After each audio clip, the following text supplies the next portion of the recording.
Marco Miranda has been a police officer in Baltimore, Maryland for 5 years.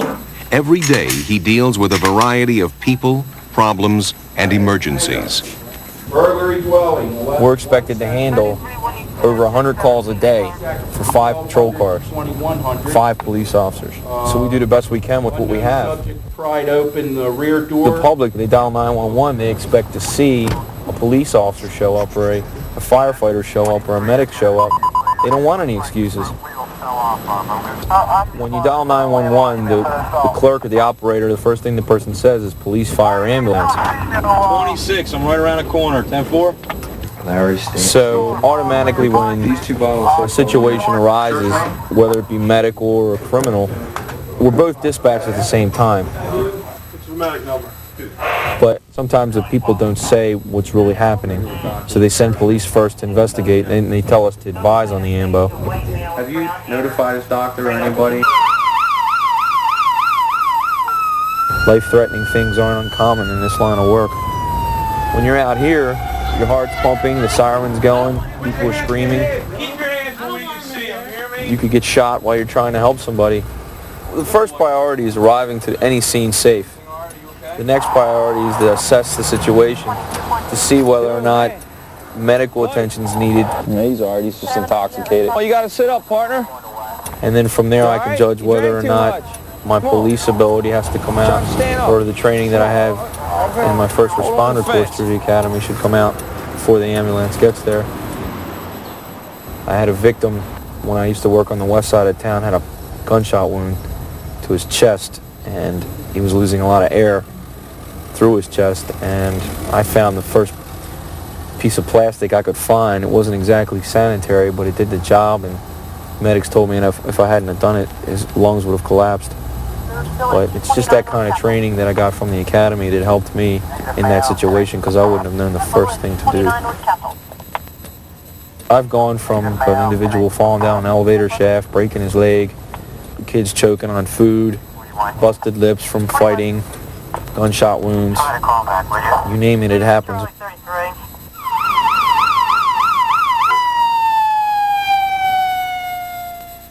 Keep your eye on him, Dave. My own personal safety and health is always at the top of my list, because we're so exposed to blood and needles from syringes and things with all the drug activity going around in the 90s. You're almost scared to really help somebody, but you know that in the job that you're in, you have to help them. Plus, I've always wanted to help people. There's no better place to be than where I am now to try and lend a hand.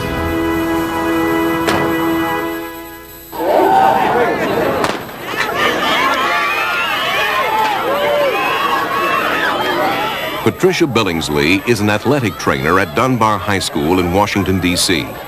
She's been an athletic trainer for 8 years at both the university and high school level. On a daily basis, I monitor practices and/or games of the athletic teams that participate here at Dunbar and deal with their injuries if there are any, make sure they have proper setups, water, equipment, things like that, and just monitor everything from the beginning of practice and/or a competition to the very end. There's an athletic trainer in 13 of the high schools that are here in the city. We do a lot of injury prevention, which includes proper stretching, warm-up techniques, proper cool-downs. Injury prevention also entails surveying like a football field to make sure you don't have potholes or what have you where somebody could get injured. Then you also monitor the practices to make sure that they have enough water breaks, rest periods between high-stress activities that they're going to do. And you look for acute injuries that they might have at practice. Also, when you're rehabbing someone who's had an injury, if you bring them back into practice, you want to see how they're performing. I've had a punctured eardrum in a swimming pool. I've had a concussion so bad that they were airlifted out. And we've had quite a few fracture dislocations where people went into shock. Asthma attacks, very, very bad. So you run the whole gamut of injuries that you can run into. Ready? Go. Come on, harder. Push. Unlike other first responders, an athletic trainer follows an injured athlete from the initial injury through treatment and back to full participation. time limit. It all depends on you and how well you come with your rehab. The unique thing about athletic trainers in the first responder realm is that we're usually there when the accident occurs. We can see the mechanism of injury. We can time how long the person has been unconscious or what have you until emergency technicians arrive, and we can give them all the information as far as vital signs or what have you. And a lot of times we know the athletes and we know their conditions, and we can tell them what their previous history has been. A lot of people are starting to realize that athletic trainers are needed, and when you can get an athlete who's injured to go back to full participation, that's one of the greatest things you can ever see.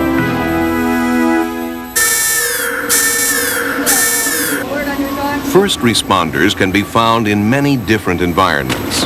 These volunteer employees are part of a team called the Emergency Brigade at an Allied fiber plant in Virginia. They care for a plant population of over 3,000 workers. Rhonda Bridgman has been a member of the brigade for 2 years. I got involved in the brigade so I could learn a little bit about what first aid was all about, so that if I ever needed it in my everyday life outside of the plant, I would know what to do. I could be helpful to, my family or my neighbors. As a member of the brigade, we have monthly meetings, at least once a month, where we sit in a classroom and we discuss, first aid training, firefighting skills, and any other emergency skills we would need for being on the brigade. We have to go through a lot of training. We have instructors come to the plant and they'll show us how to respond to different emergencies, treatments for cuts, burns, shock, things like that. When the alarm goes off, I drop everything I'm doing and I run from my position on the 3rd floor all the way.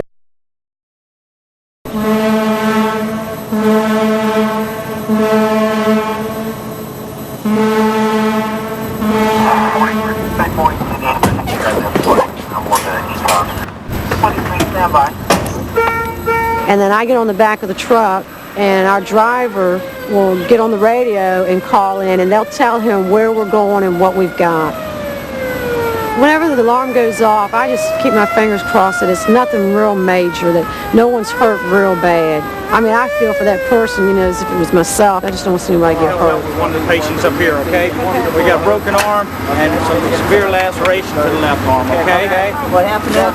I've never worked a factory job before till I came here, and I did not realize the dangers that are there if you're not careful. You have to be safety conscious. You have to be aware of what's going on around you and what you're doing.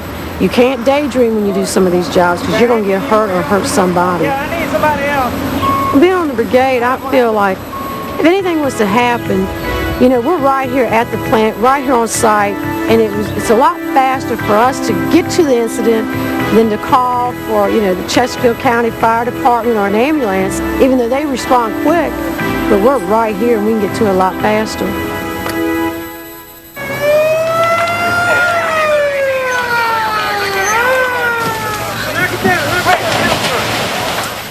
Jim Kaiser is a volunteer firefighter with the Sterling Volunteer Fire Department in Virginia.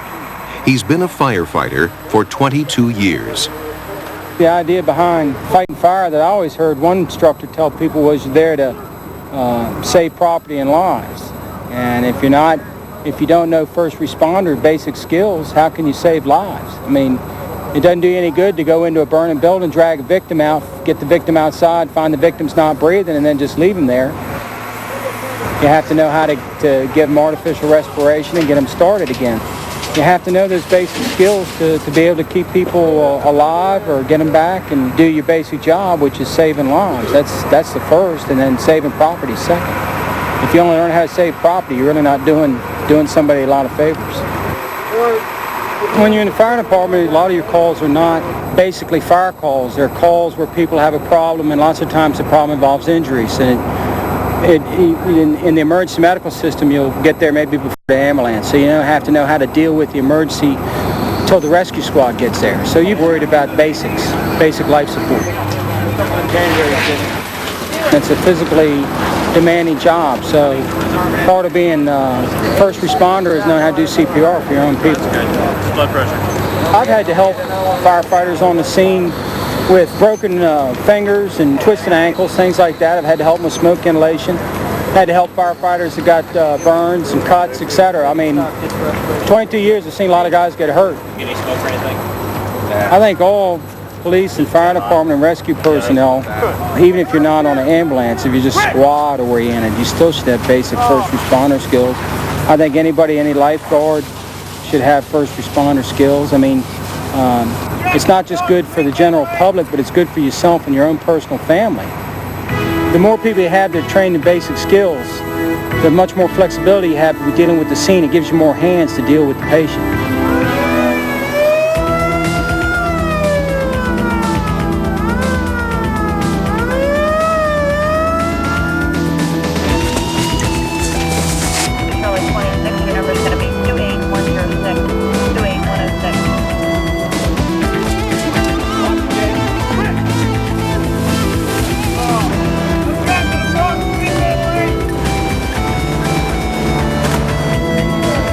The first responder, a vital link in the EMS chain of survival. Your actions may make the difference between life and death.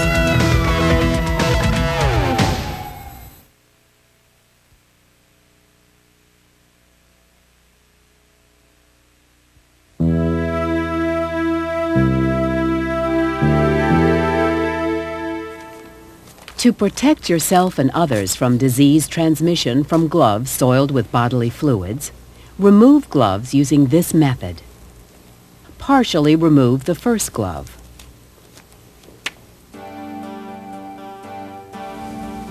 Remove the second glove.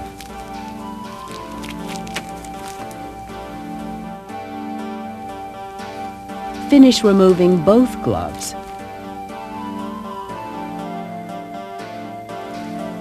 And discard the gloves.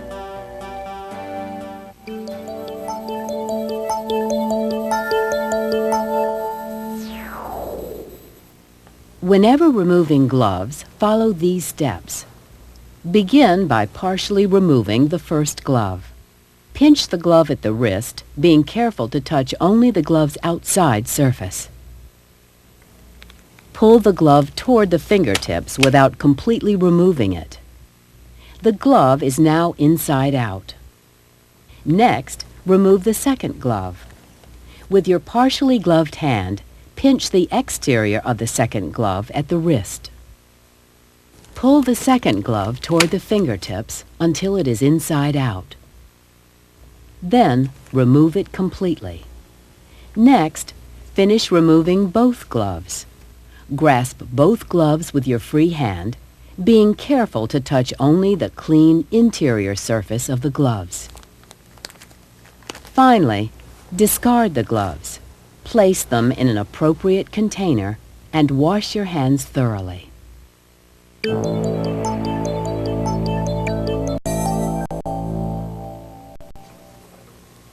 To review, when removing gloves, begin by partially removing the first glove. Remove the second glove. Then, finish removing both gloves. Discard the gloves in an appropriate container and wash your hands thoroughly.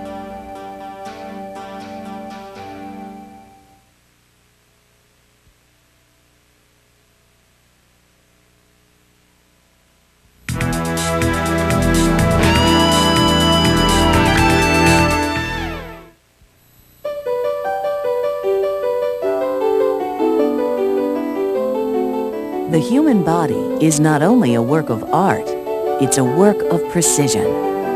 After generations of evolution, the basic systems of the human body have changed very little. The smallest living unit in the human body is the human cell. There are trillions of cells throughout the body, continually dividing and reproducing. Oxygen is essential to the life of all cells, and the body is organized to meet that requirement. As cells divide, they specialize to form different kinds of tissue. Tissues make up organs, and organs make up the various body systems. This video will review each of the major body systems.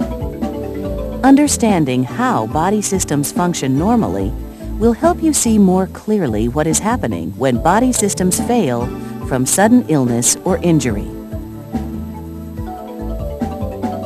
Let's begin by looking at the respiratory system.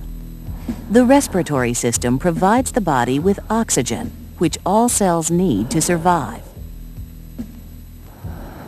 When you inhale, you draw air into the lungs through the airway. The air moves into progressively smaller passages that end in millions of tiny, thin-walled air sacs called alveoli. Here, oxygen passes into the bloodstream, and waste products like carbon dioxide pass into the lungs. You expel these waste products from the body when you exhale. The average person breathes between 10 and 20 times a minute in a steady rhythm. We can observe respiration by watching the chest rise and fall as the lungs expand and contract. The cardiovascular system works with the respiratory system to carry oxygen to every cell in the body.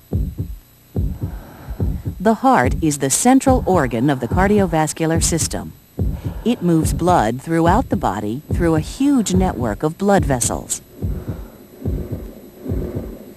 Oxygen-rich blood moves from the heart through large vessels called arteries.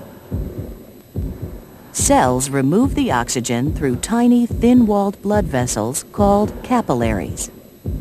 In exchange, waste products are absorbed into the blood. The oxygen-poor blood returns to the heart through vessels called veins and is then sent to the lungs where it is again replenished with oxygen. The cardiovascular system is driven by regular contractions of the heart muscle. A normal heart beats about 60 to 80 times per minute. With every heartbeat, a wave of blood moves through the blood vessels, creating a beat called the pulse. You can feel the pulse in places like the neck or wrist, where arteries pass near the surface of the skin. The most complex system in the human body is the nervous system.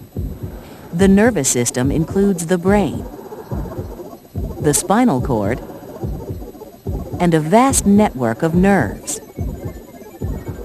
The brain controls every function in the body.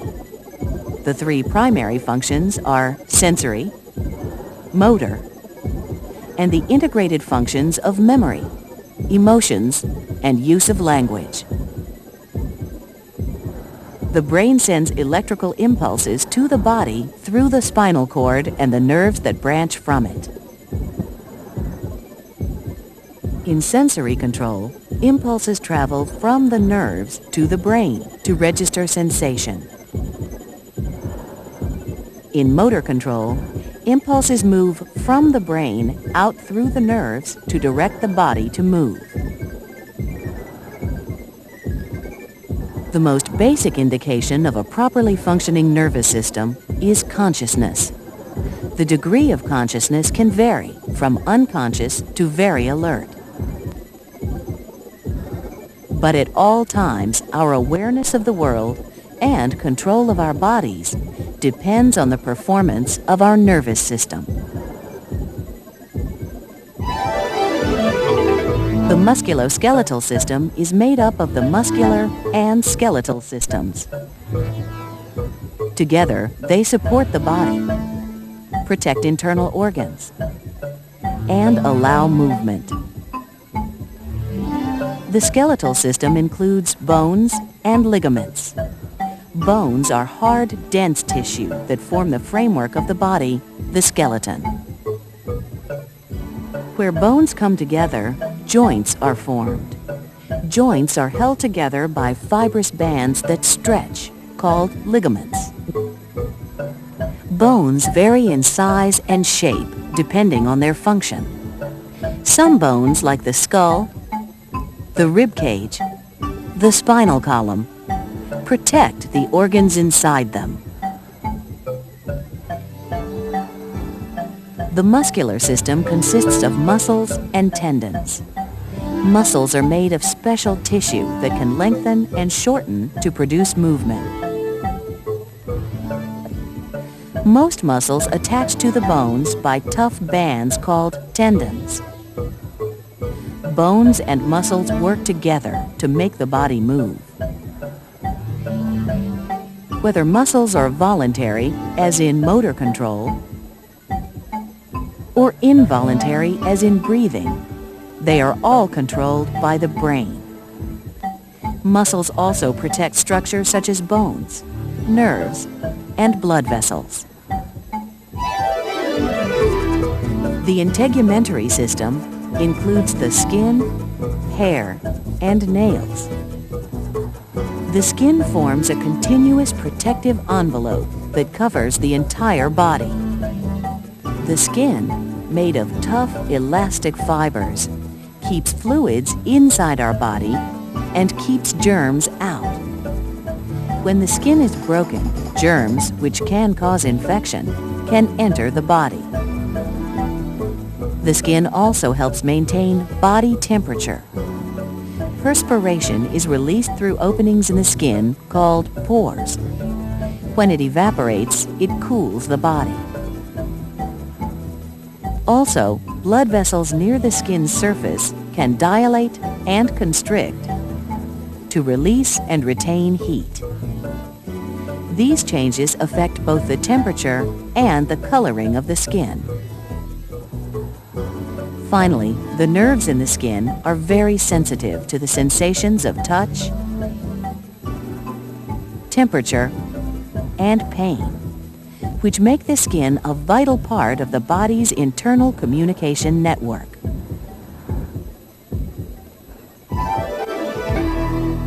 None of the body systems works alone. Each depends on the others for normal body function. For example, when you exercise, even moderately, your muscle cells require more oxygen to help convert food to energy. When the need for more oxygen is signaled to the brain through a complex chain reaction, the brain directs the heart and lungs to increase their work rates. Working muscles produce more heat, which is carried to the skin surface through dilated blood vessels, where it is eliminated. Perspiration further cools the body in an effort to maintain body temperature within a critical range.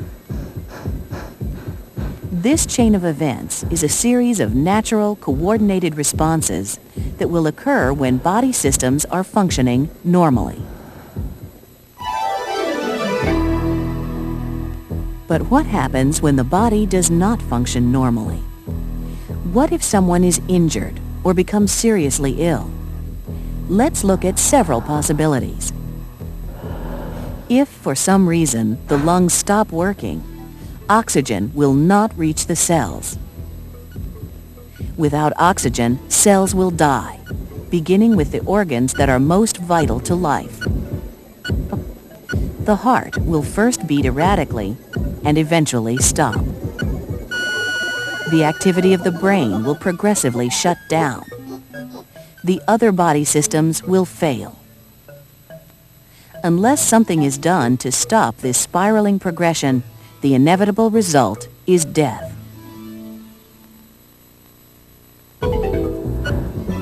Likewise, if the heart fails to function, the circulatory system cannot circulate oxygen-rich blood to the cells.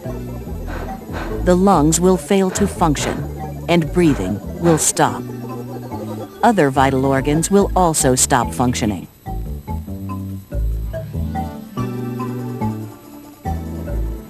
An injury to the blood vessels can cause severe bleeding. Severe, uncontrolled bleeding is also a life-threatening emergency. Some illnesses or injuries to the head or spine can disrupt the nervous system. Serious conditions affecting the brain will result in changes in levels of consciousness. Certain critical conditions can cause breathing and the heart to stop. When the body experiences injury or sudden illness, its natural response is to try to maintain an adequate flow of oxygen-rich blood to the vital organs. If the condition is serious and the body cannot compensate for the disruption of normal function, the victim enters a life-threatening condition called shock. Shock is the inability of the circulatory system to deliver oxygen-rich blood to all parts of the body. Without oxygen, vital organs will quickly fail.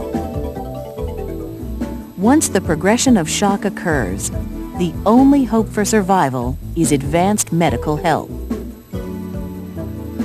That is why first aid is so important. The primary purpose of first aid intervention is to delay the onset or minimize the effects of shock. But to learn to recognize the early signals of life-threatening emergencies, you must first know how a healthy system functions. That is the focus of this lesson.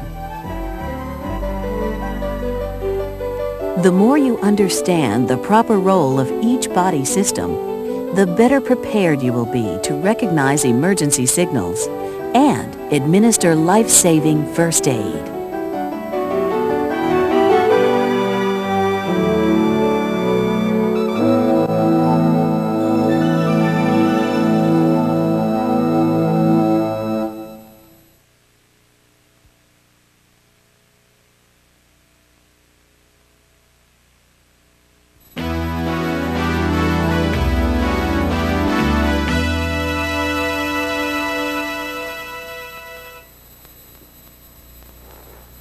In most cases, you can care for victims where they are.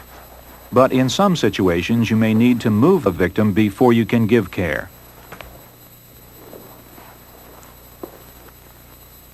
For example, you will need to move the victim if there is immediate danger to you or to the victim, if you need to gain access to other victims who are more seriously injured, or if the situation makes it too difficult to provide proper care. There are several techniques you can use.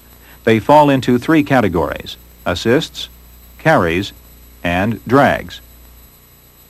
The technique you choose will depend on your size and strength, the victim's size and weight, the injury, and the situation.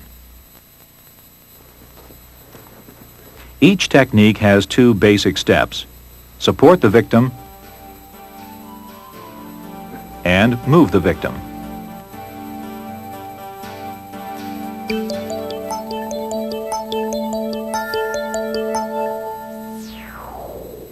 The most basic emergency move is the walking assist.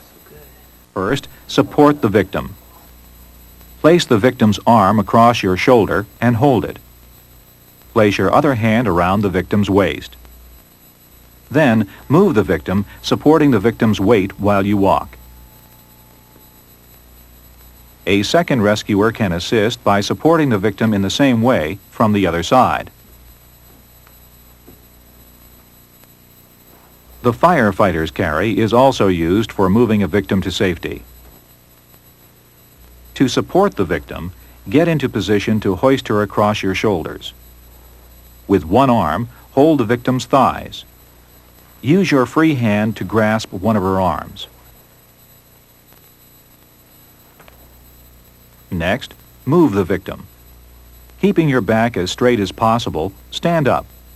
To avoid injuring yourself, lift with your legs, not your back. If possible, hold the victim's thigh and arm with one hand, leaving your other hand free. Watch the firefighter's carry again.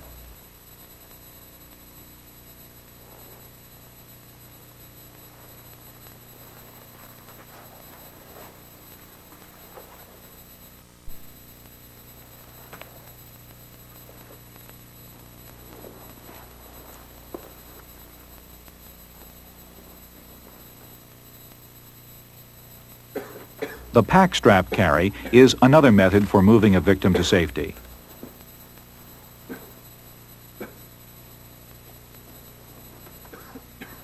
Support the victim in a standing position.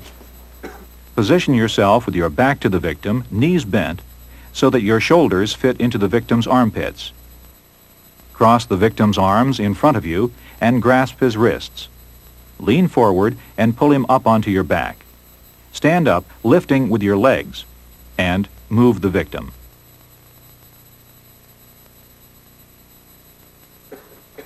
Take another look at the pack strap carry.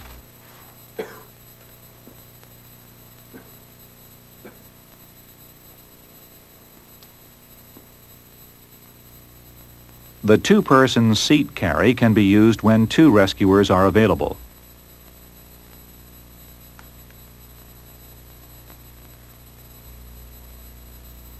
Begin by placing the victim's arms around your necks.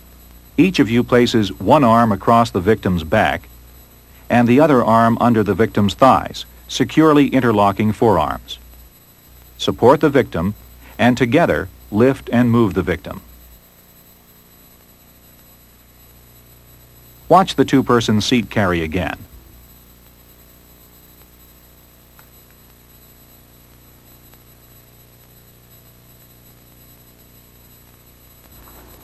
When you suspect that the victim has a head, neck, or back injury, use the clothes drag. It is the only technique which supports the head and spine. Begin by positioning the victim on her back. Support the victim by gathering the clothing behind the head and neck. Move the victim by pulling on her clothing and dragging her. Here's another look at the clothes drag.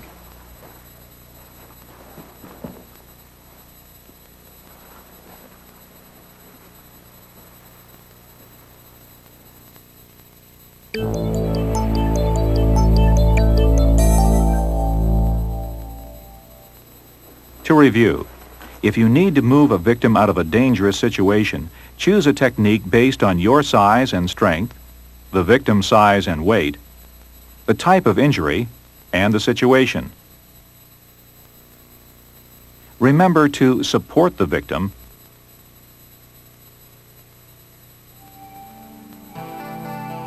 and then move the victim. Always lift with your legs, not your back. And if you suspect an injury to the head, neck, or back, use the clothes drag.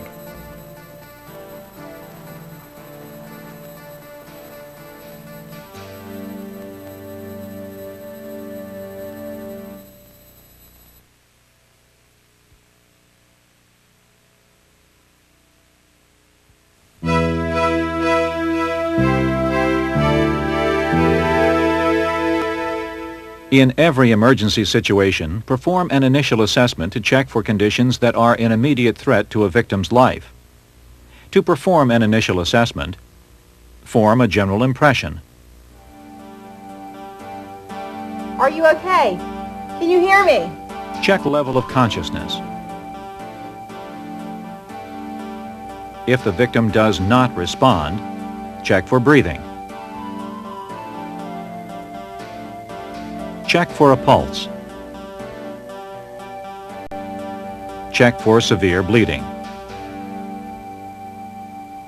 If the victim is breathing and has a pulse, check skin characteristics.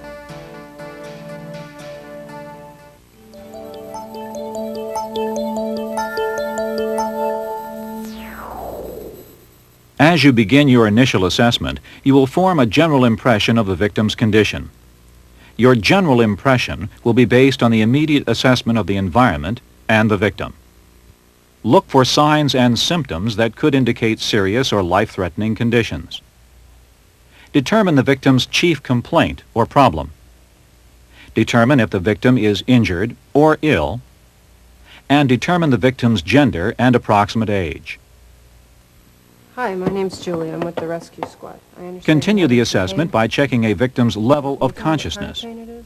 This may be as simple as talking with her. If the victim is able to cry or speak to you, you know that she is conscious, is breathing, and has a pulse. Be sure to check for severe bleeding and check skin characteristics. But if a victim appears to be unconscious, tap or gently shake him and shout. Are you okay? Can you hear me? If the victim does not respond, check for breathing. If there is no breathing, or if you can't tell if he is breathing, roll him onto his back. Support the head and neck and gently roll the victim, keeping the head in line with the spine. If you do not suspect any trauma to the head, neck, or back, open the airway by tilting the head back and lifting the chin. Check to see that the mouth is not visibly obstructed by food, fluid, or blood. Recheck breathing. Look, listen, and feel for about 5 seconds. If the victim is not breathing, give 2 slow breaths. You will learn the correct method for giving breaths later in this course. Next, check for pulse. Locate the Adam's apple. Slide your fingers toward you and down into the groove in the neck. Feel for a pulse for 5 to 10 seconds. If the pulse is slow or weak, you may not feel it right away. And check for severe bleeding. Look carefully from head to toe. If the victim is breathing and has a pulse, check skin characteristics. Look at and feel the victim's skin to determine color, temperature, and moisture. Is the victim's skin color pale, ashen, or flushed? Is the skin temperature hot or cold? Is the skin moist or dry? The care you provide will depend on what you find during the initial assessment. When doing an initial assessment on a child or infant, follow the same basic steps, but you will slightly modify the way you check for breathing and pulse. For example, you will not need to tilt the head as far back in order to open the airway. Here, you can see the difference between the amount of head tilt you might use for a child compared to the amount you might use for an adult. If your breaths do not go in, tilt the head back further to open the airway. Check a child's pulse in the same place that you check an adult's, using the carotid artery in the neck. For an infant, you will need to tilt the head back even less to open the airway. Here you can see the difference between the amount of head tilt you might use for an infant compared to a child and an adult. Check an infant's brachial pulse on the inside of the upper arm between the elbow and shoulder. Press gently until you feel the pulse.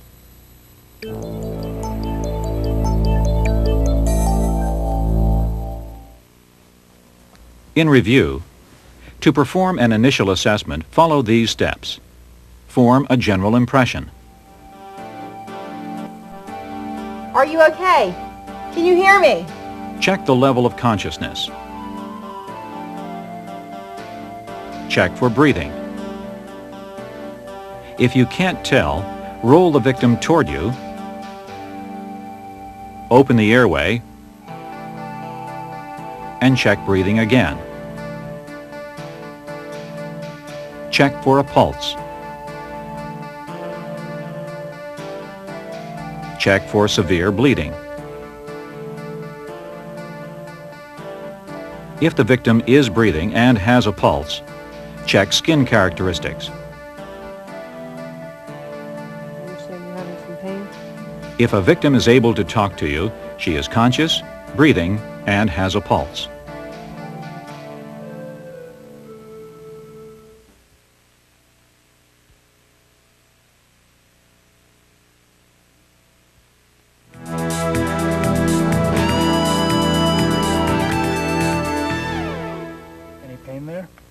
Once your initial assessment is complete and no life-threatening conditions exist, perform a physical exam. Take a sample history to gather more information and continue by performing an ongoing assessment.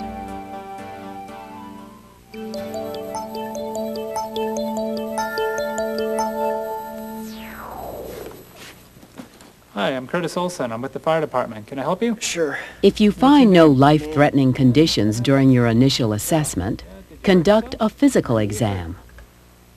Okay, Manny. Why don't you lay back and relax, and we'll check you out for any further injuries here. Throughout the physical exam, look and feel for deformity, open injuries, tenderness, and swelling. The first letters of each word spell dots, which can help you remember what to look for. Begin the physical exam by checking the head. Feel the skull for blood, deformities, or open injuries. Look for blood or clear fluid in or around the ears, nose, and mouth. Can you open your mouth for me? Great. Next, look and feel for any abnormalities in the neck. Moving down the body, examine the collarbones and shoulders, looking and feeling for any deformity. If you do not suspect a head, neck, or back injury, and if the victim has not complained of pain in the neck or shoulders, ask the victim to shrug his shoulders and report any pain. Does any of this hurt? No. Okay, can you shrug your shoulders for me? Check the chest next. Okay, Feel the ribs for deformity and ask the victim if he is experiencing any pain during breathing. Any pain down here? No. Okay, can you take a deep breath for me here? If there is no pain, ask the victim to take a deep breath Blow it out. and blow the air How does out. that feel? That feels fine. Note any pain or discomfort. Look and listen for signs of difficulty breathing. If the victim does not claim to have any pain in the abdomen, apply slight pressure to each side of the abdomen, high and low. The abdomen should be soft. Ask the victim about pain in the pelvis. If there is no pain, place your hands on both sides of the pelvis and push down and in to check for unusual movement, which could indicate fractures. In your arm, anything hurt up here? Next, ask about pain in the extremities. Can you wiggle your fingers and move your arm? Check the arms and hands first. Examine one arm at a time, feeling for deformities. Ask the victim to move the fingers, hand, and arm. Then, look at and feel each leg. Ask the victim to move the toes, foot, and leg on each Can side. you wiggle your toes and move your leg? Great. Now, this is the leg you hurt. It's on your knee here? Right. Okay. As How you about down perform here? the physical exam, continue Anything to down watch here? the victim's level of consciousness, breathing, toes, move your pulse, and skin characteristics. Finally, Feel check any the pain back back by here? gently reaching under the victim. Look for blood on your gloves. Okay, looking pretty good. During Tell the me about physical the, exam, it is also important to get additional information from the victim by obtaining a sample history. Ask the victim about any signs or symptoms, such as bleeding, breathing distress, pain, nausea, dizziness, or headache. Ask if the victim has any allergies to medications, food, or environmental elements. Find out if the victim is using any medications, prescription or non-prescription. Check the pertinent past history. Find out if the victim is under a physician's care or has had a similar problem in the past. Ask about the victim's last oral intake, including food, fluids, or medication.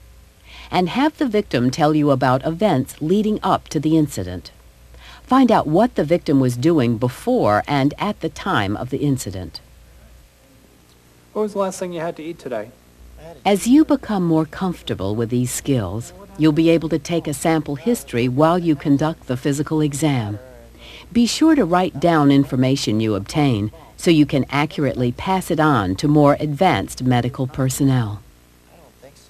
Okay. Well, the ambulance will be here in just a minute. While you wait for help to arrive, watch for changes in the victim's condition by performing an ongoing assessment. When appropriate, recheck breathing, pulse, and skin characteristics. Prevent the victim from becoming chilled or overheated, and reassure the victim.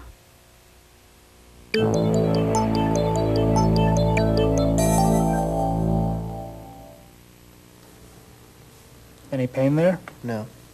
In review, to perform a physical exam and sample history, do a head-to-toe physical exam.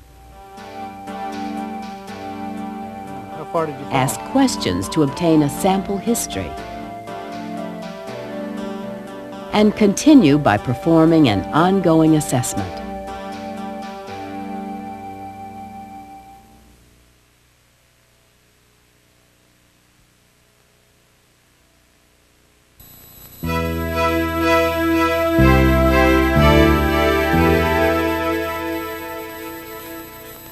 Taking a victim's blood pressure is usually done during the physical exam. To measure blood pressure, you need a stethoscope and a blood pressure cuff. A stethoscope has earpieces and a diaphragm. Blood pressure cuffs come in different sizes for small, average, and large arms. A blood pressure cuff has a fabric-covered bladder, an inflation bulb, a regulating valve, and a pressure gauge. Blood pressure is measured in units called millimeters of mercury. A pressure gauge ranges from 20 millimeters of mercury to 300 millimeters of mercury. Each line equals 2 millimeters of mercury. When measuring blood pressure, two different numbers are usually recorded. The first number is systolic pressure. It reflects the pressure in the arteries when the heart is working. The second number is the diastolic pressure. It reflects the pressure in the arteries when the heart is at rest and refilling. The numbers are written systolic over diastolic.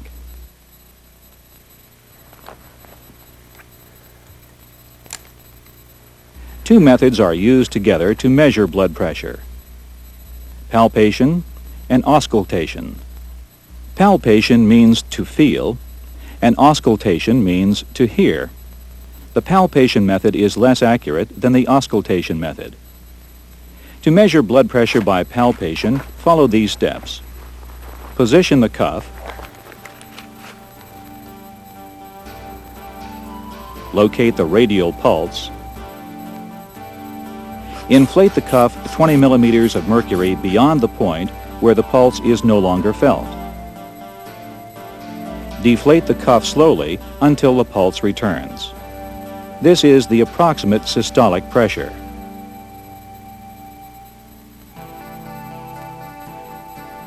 Note the approximate systolic pressure.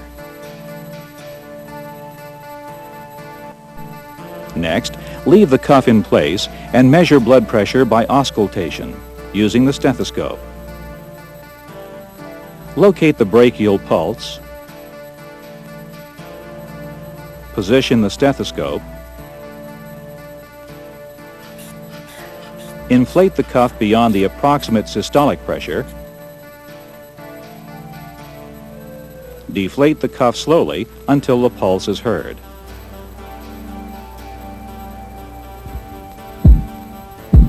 This is the systolic pressure. Continue to deflate until the pulse is no longer heard.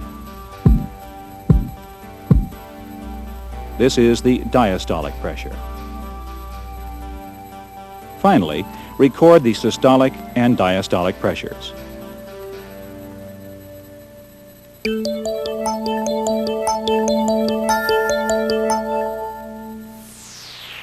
To measure blood pressure, follow these steps.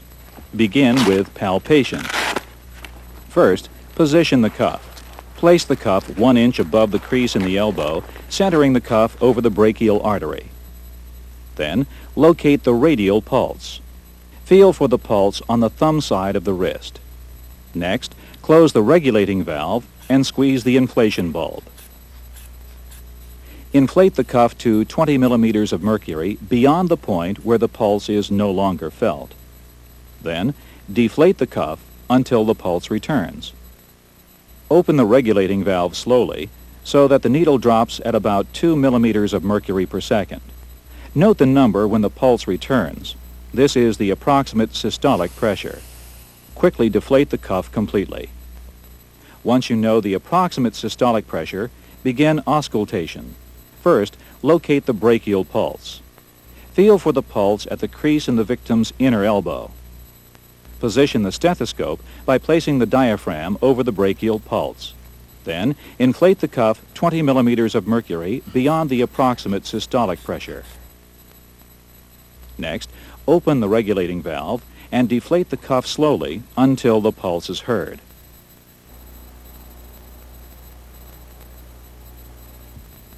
This is the systolic pressure. Continue to deflate the cuff until the pulse is no longer heard. This is the diastolic pressure. Quickly deflate the cuff. Then, record the systolic and diastolic pressures.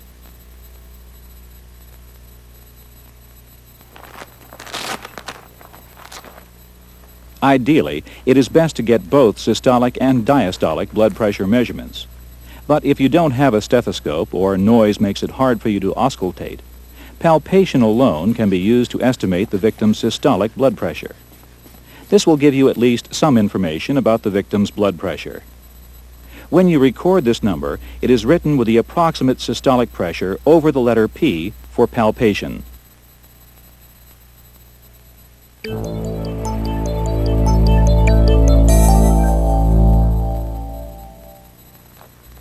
To review, there are two techniques for measuring a victim's blood pressure: palpation and auscultation. To palpate for blood pressure, position the cuff,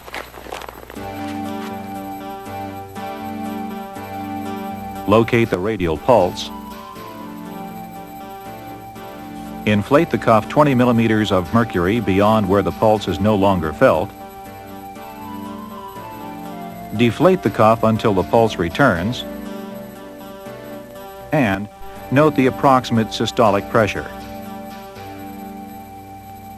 To auscultate for blood pressure, locate the brachial pulse, position the stethoscope,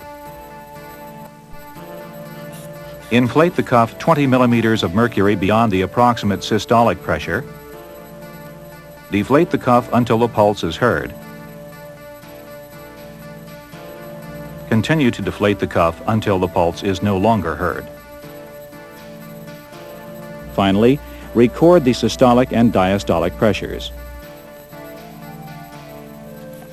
If you don't have a stethoscope or too much noise makes it hard to auscultate, use the palpation method alone to find the approximate systolic pressure.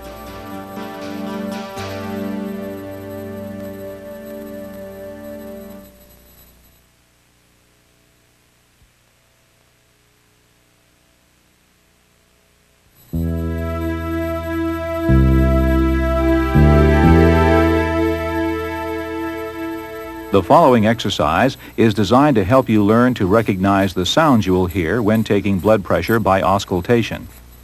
Remember, the first sound you hear is the systolic pressure,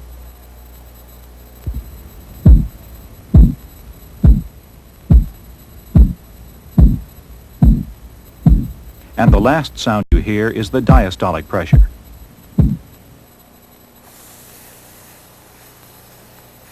Record these numbers. Here is an example.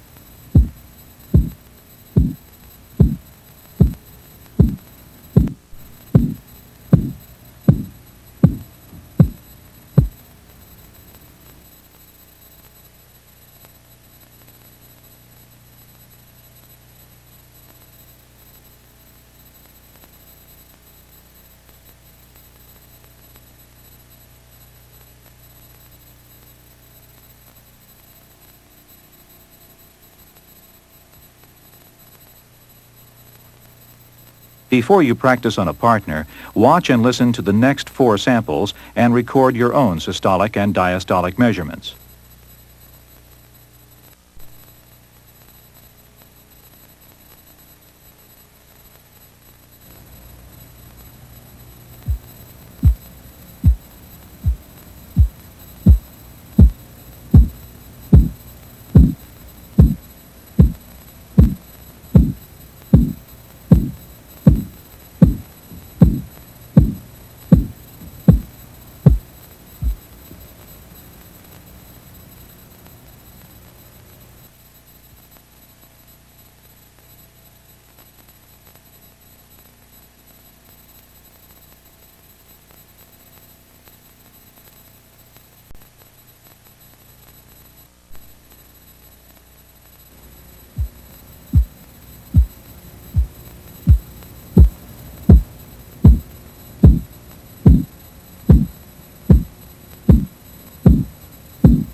If, during the initial assessment, you find the victim is not breathing, give 2 slow breaths,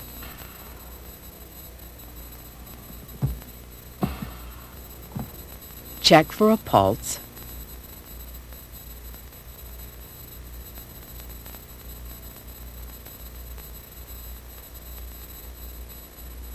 and check for severe bleeding. If the victim has a pulse and is not breathing, you'll have to breathe for her. This technique is called rescue breathing. Give 1 slow breath about every 5 seconds.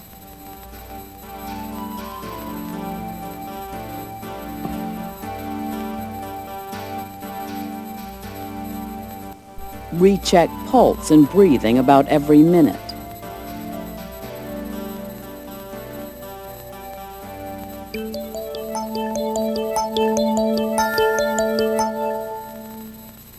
Are you okay? Can you hear me? An important step in the initial assessment is to check for breathing. You learn that if a victim is not breathing, to give 2 slow breaths.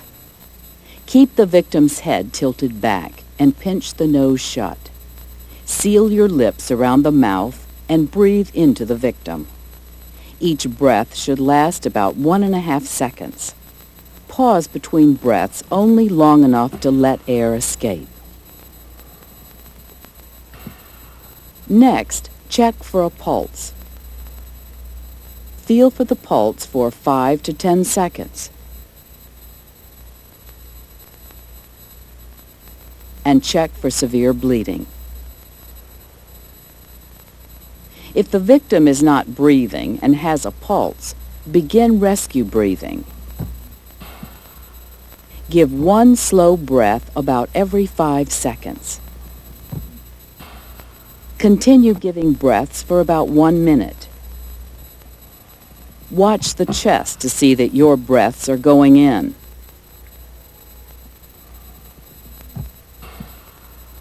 The chest should rise gently with each breath.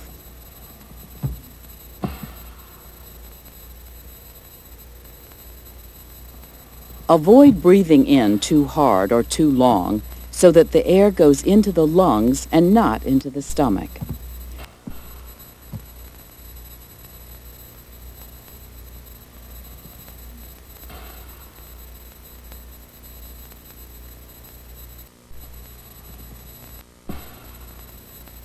Recheck pulse and breathing about every minute.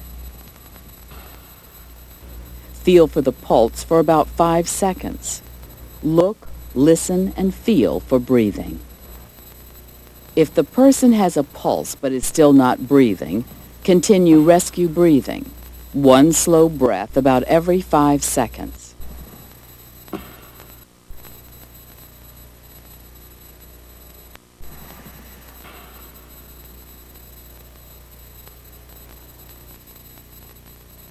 When breathing for a child, follow the same basic steps as an adult. But remember, the head is tilted back only far enough to allow your breaths to go in.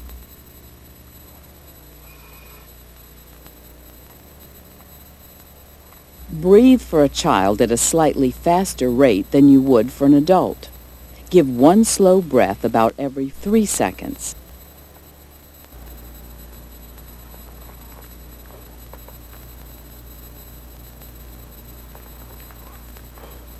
Breathe only until you see the chest gently rise.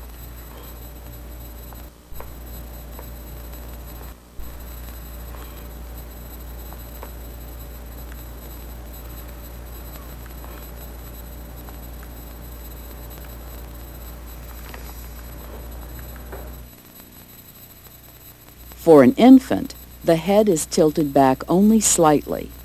Seal your lips over the infant's mouth and nose. Give 1 slow breath every 3 seconds.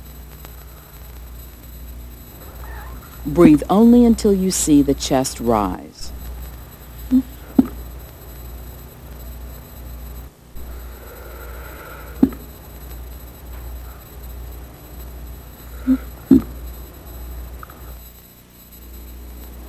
When you suspect that a victim has an injury to the head, neck, or back, try to open the airway using only a chin lift, because tilting the head back could cause further injury. If your breaths won't go in, try a two-handed jaw thrust. Brace your elbows for support. Place your thumbs on the victim's cheekbones and your fingers under the angles of the jaw. Without tilting the head, lift the jaw to open the airway.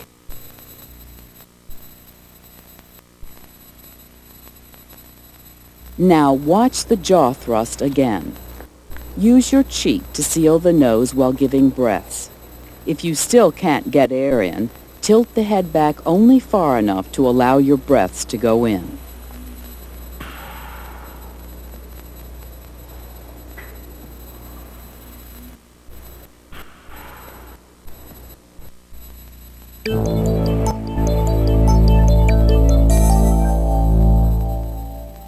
To review, if you determine that a person is not breathing, give 2 slow breaths.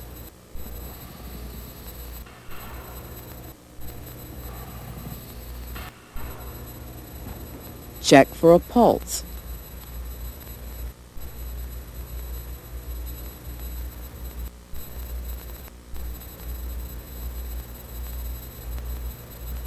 And check for severe bleeding. If the person has a pulse but is still not breathing, begin rescue breathing. Give 1 slow breath about every 5 seconds.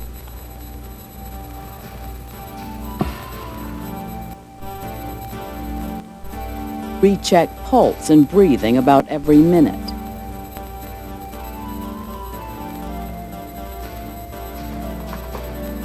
For a child, give 1 breath about every 3 seconds.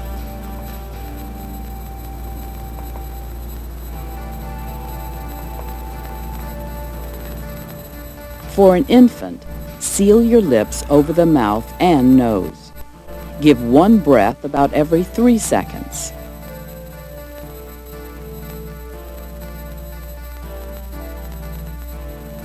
If you suspect an injury to the head, neck, or back, do not tilt the head back. Use a chin lift to open the airway. If your breaths won't go in, use a two-handed jaw thrust.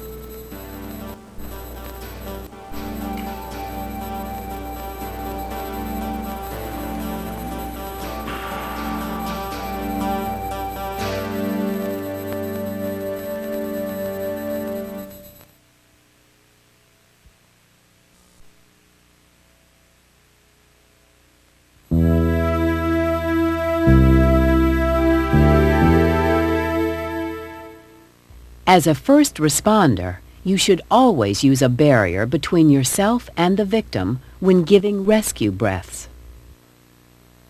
There are commercial devices which help to protect you during rescue breathing. Some devices are simple shields, small enough to fit in your pocket or first aid kit. Just place the barrier over the victim's mouth and breathe through the opening provided.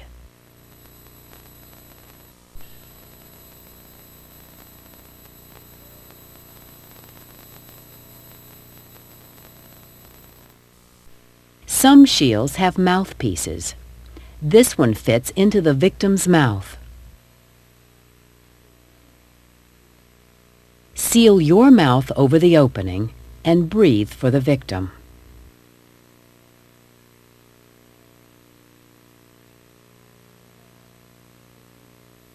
Remember, diseases are seldom transmitted during rescue breathing, but devices are available to help protect you. As a first responder, you should always use a barrier between you and the victim when giving rescue breaths.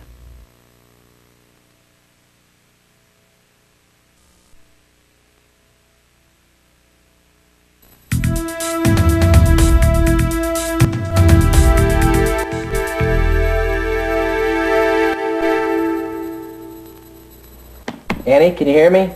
Annie? You have already learned that if during the initial assessment you find that the victim is not breathing, give the victim 2 slow breaths. If the breaths do not go in, the airway may be obstructed. Follow these steps. Retilt the victim's head and try breaths again.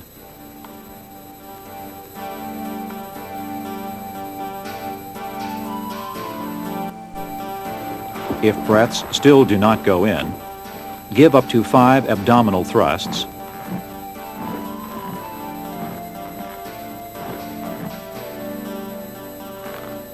Do a finger sweep.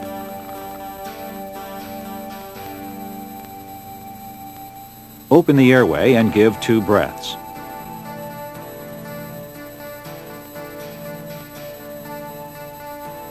If the breaths still do not go in, retilt the head and try breaths again.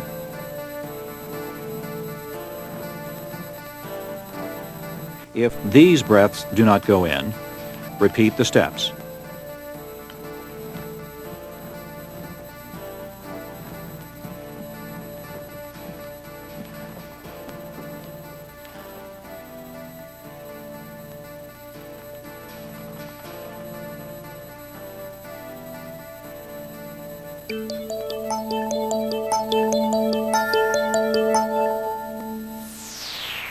Annie, can you hear me? Annie?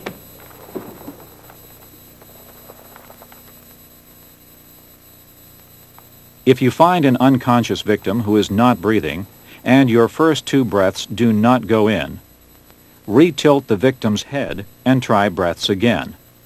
This time, tilt the head farther back. If your breaths still do not go in, assume that the victim has an obstructed airway. Place the heel of one hand against the middle of the victim's abdomen, just above the navel.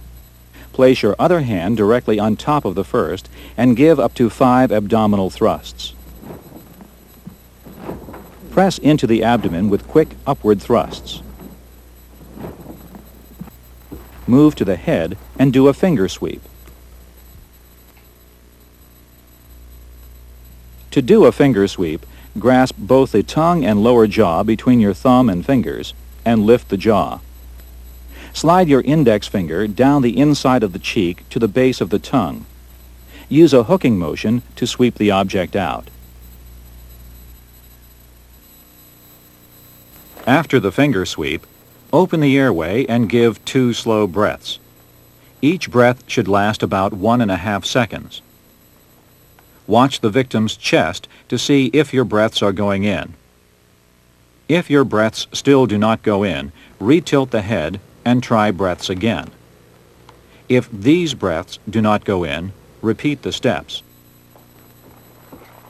Repeat the abdominal thrusts, finger sweep, and breaths until the obstruction is removed, until the person starts to breathe or cough on her own, or until more advanced medical personnel arrive and take over. If your breaths do go in, continue care as needed. If you find that an unconscious child has an obstructed airway, follow the same steps as you would for an unconscious adult, but you should not use as much force when giving abdominal thrusts, because too much force may cause unnecessary internal injuries to a child. Also, use a finger sweep to remove an object only if you can see the object.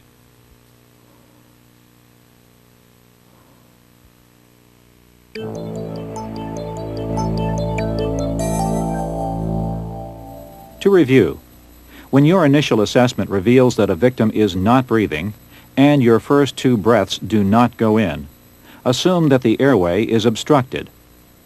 Retilt the victim's head and try breaths again.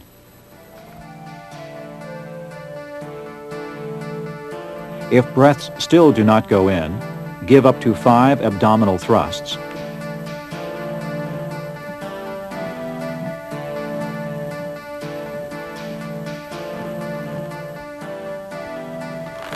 Do a finger sweep.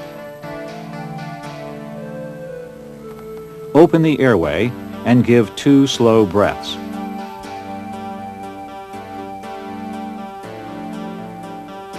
If the breaths still do not go in, retilt the head and try breaths again.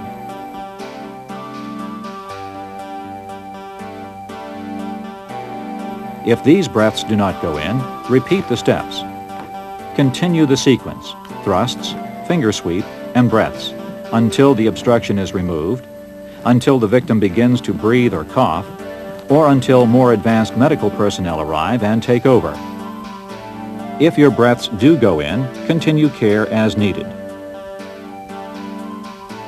For a child, use less force when giving abdominal thrusts, and use a finger sweep only if you can see the object.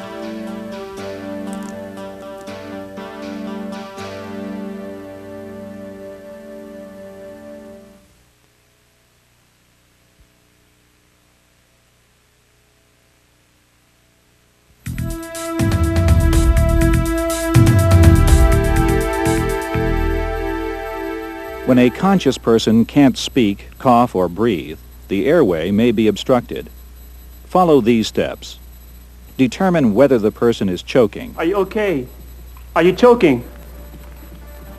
And if she is choking, give abdominal thrusts.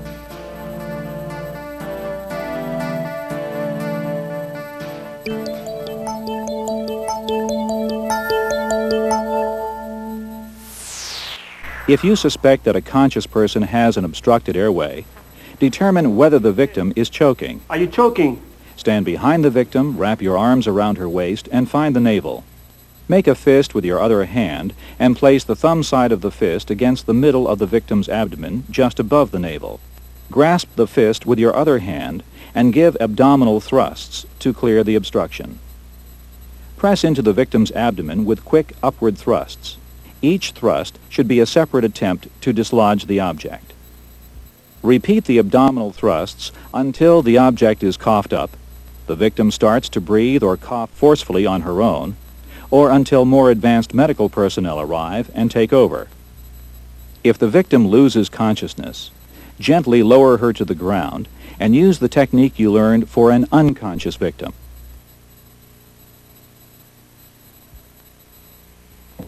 When you determine that a conscious child has an obstructed airway, follow the same steps you perform on an adult, but you may have to adjust your height depending on the size of the child. Use less force with each thrust. Thrusting too hard may cause internal injuries to a child.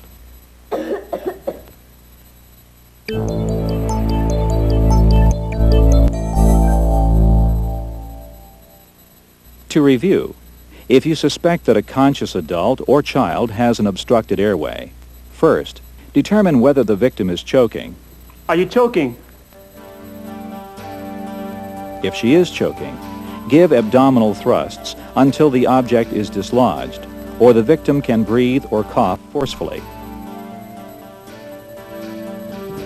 When giving abdominal thrusts to a child, adjust your height and use less force.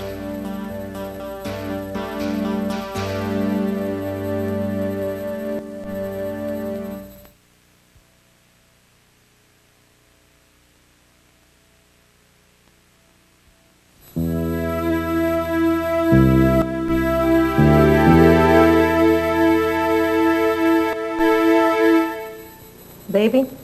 Baby? If, during the initial assessment, you determine that an unconscious infant is not breathing, give 2 slow breaths. If the breaths do not go in, the airway may be obstructed. Retilt the infant's head and try breaths again.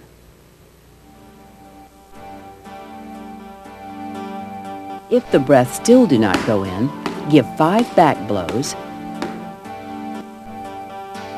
Then, give 5 chest thrusts. Do a foreign body check.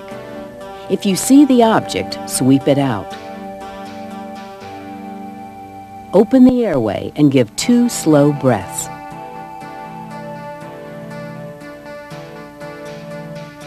If the breaths still do not go in, retilt the head and try breaths again. If these breaths do not go in, repeat the steps.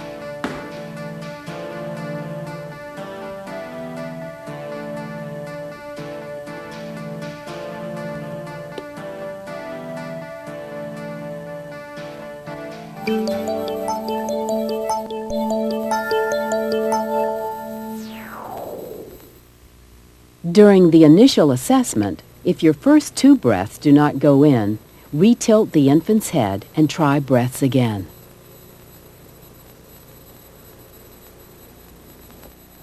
If these breaths do not go in, position the infant face down on your forearm and lower your forearm to your thigh.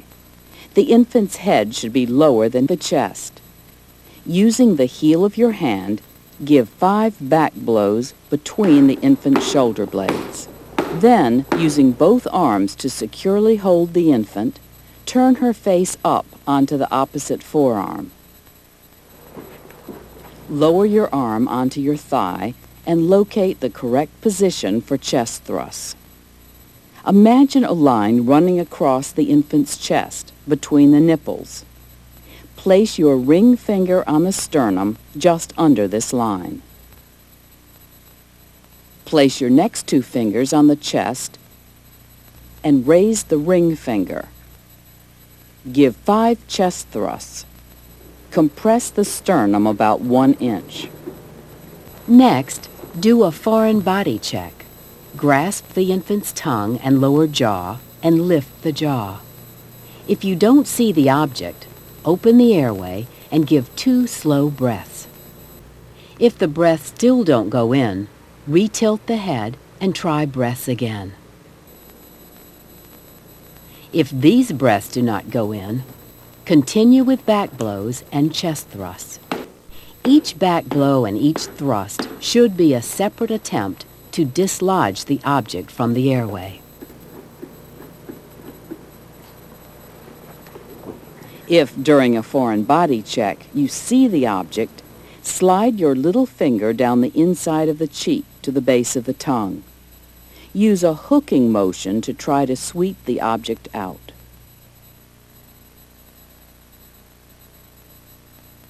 Then, open the airway and give 2 slow breaths. If your breaths still do not go in, retilt the head and try breaths again. If these breaths do not go in, continue to repeat back blows, chest thrusts, foreign body check, and breaths until the obstruction is removed.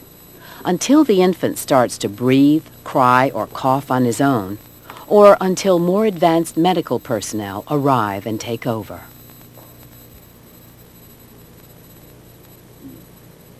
If your breaths do go in, check the pulse and continue care as needed. If the infant is conscious and choking, give back blows and chest thrusts until the object is coughed up, until the infant starts to breathe, cry, or cough forcefully, or until more advanced medical personnel arrive and take over. There is no need to use a foreign body check or a finger sweep on a conscious infant.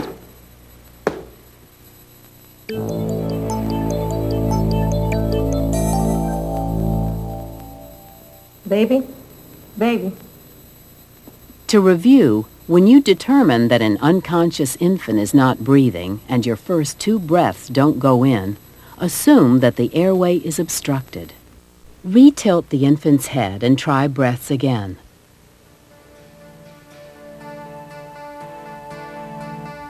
If the breaths still do not go in, give 5 back blows, then give 5 chest thrusts. Do a foreign body check. If you see the object, sweep it out. Open the airway and give 2 slow breaths.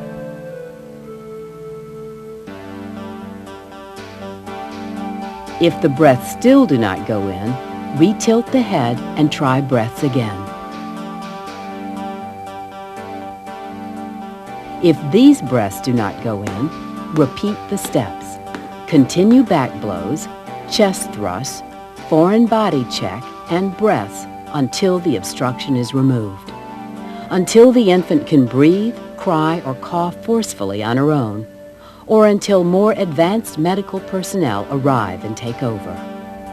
If your breaths do go in, continue care as needed. If an infant with an obstructed airway is conscious, give back blows and chest thrusts, but eliminate the foreign body check and breaths.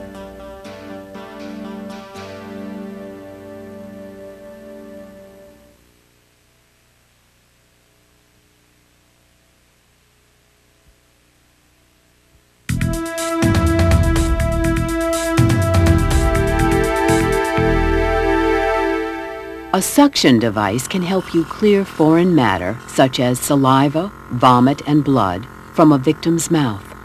Using a suction device can also help minimize the likelihood of disease transmission. Portable suction devices are designed to be carried to the victim. Some are manual and some are mechanical. We will use a mechanical suction device in this skill demonstration. Attached to the end of any suction device is the suction tip, which is inserted into the victim's mouth. Suctioning should be performed any time you can see that the victim's airway is blocked by liquid or foreign matter such as blood, water, or vomit. Are you okay? Are you okay? When using a suction device, follow these steps. Turn the victim's head to one side. Open the victim's mouth. Sweep out the mouth. Measure the distance of insertion. Insert the suction tip to the back of the mouth. Suction as you withdraw the tip from the victim's mouth.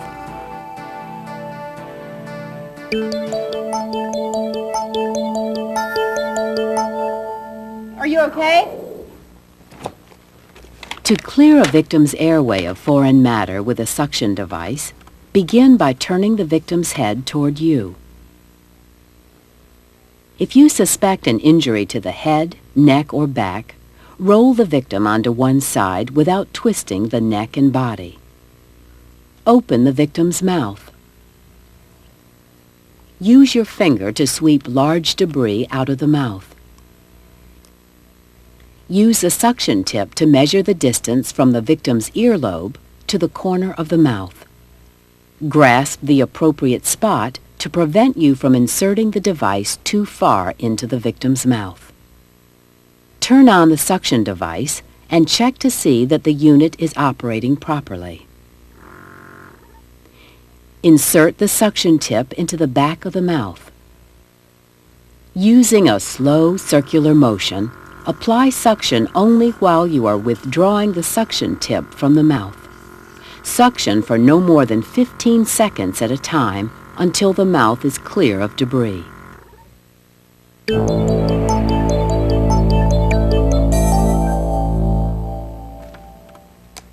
To review, when using a suction device, turn the victim's head to one side. Open the victim's mouth. Sweep out the mouth. Measure the distance of insertion. Insert the suction tip to the back of the mouth. Suction as you withdraw the tip from the victim's mouth.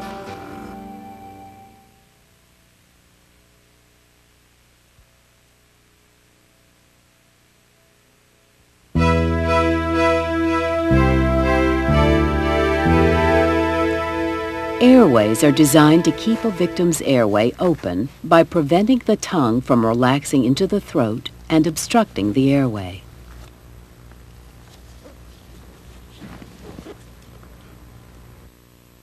Oral and nasal airways come in several sizes to fit different victims. An oropharyngeal airway, also called an oral airway or OPA, is designed to fit into the victim's mouth. The flat end of the device, called a flange, rests on the victim's lips when the airway is inserted correctly. A nasal airway is inserted through the victim's nose. Like oral airways, they also come in a variety of sizes.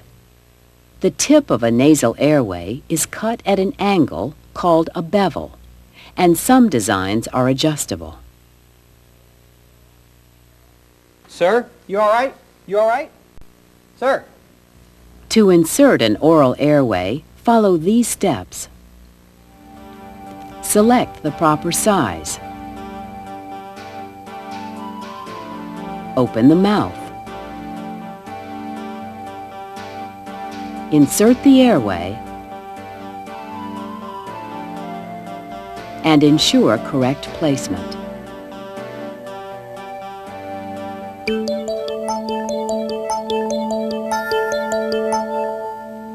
Sir? Are you okay? Sir? Before inserting an oral airway, be sure the victim is unconscious.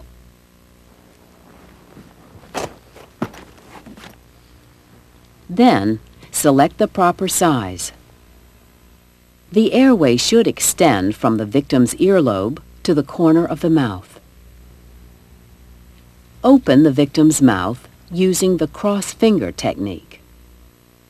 Insert the OPA so the tip follows along the roof of the mouth. As the tip of the airway approaches the back of the throat, you'll feel resistance. Rotate the OPA a half turn to slide it into the back of the throat. If the airway is inserted correctly, the flange should rest on the victim's lips. If at any time the victim gags, vomits, or regains consciousness, remove the airway immediately. Are you okay? Can you hear me? A nasal airway can be used on conscious victims, victims who are experiencing an altered level of consciousness, or unconscious victims. To insert a nasal airway, select the proper size, lubricate the airway, insert the airway, and ensure correct placement.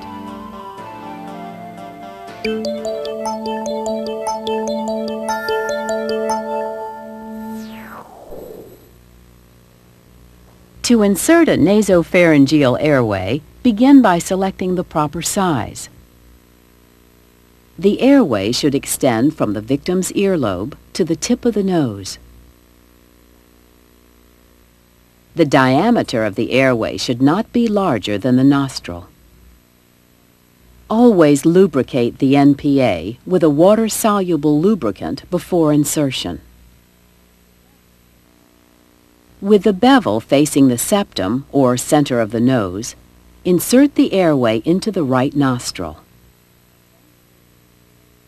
Advance the airway gently. If you feel any resistance, stop. Don't force the airway. Try the other nostril. The airway is placed correctly when the flange rests on the nose.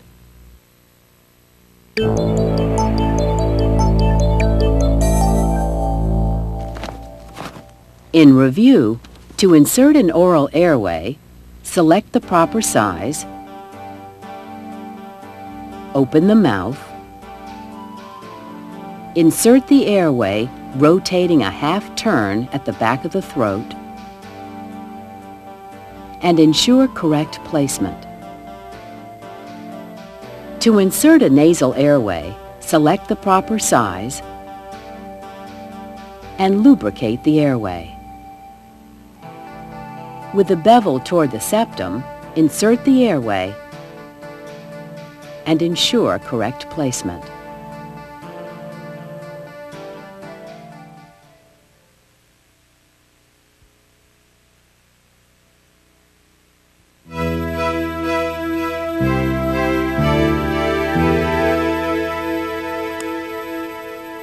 A resuscitation mask can be used during rescue breathing to reduce the risk of disease transmission.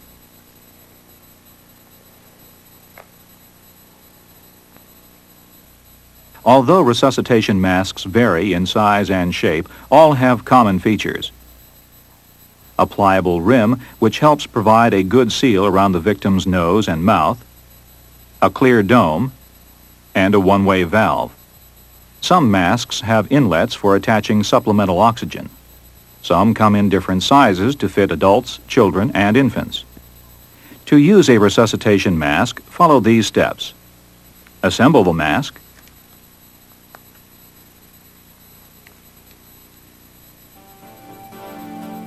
Position the mask. Seal the mask and open the airway. And breathe for the victim.